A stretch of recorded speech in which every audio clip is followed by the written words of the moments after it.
Hey guys, it's Alyssa with WTI, and while I love using my induction burner, I do not enjoy playing the game, is this pot or pan compatible with my induction burner? That's why I was so excited to get this 4-piece set from MOMOSTAR.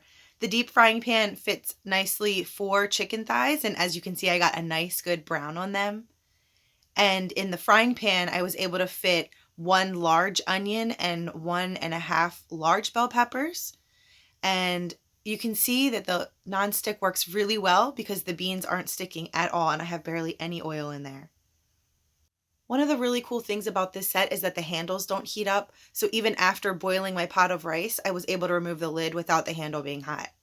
I just love how they nest inside each other, and they're so compact and fit easily in the camper, or they can also fit easily in your car if you're going to go tent camping. I really think induction burner is the way to go for camping because you don't have to worry about the flame being blown out. And these just worked so beautifully for us and allowed us to have a delicious dinner last night. So I'm so pleased with this set from MOMOSTAR. I think you guys will be too. And that's my point of view.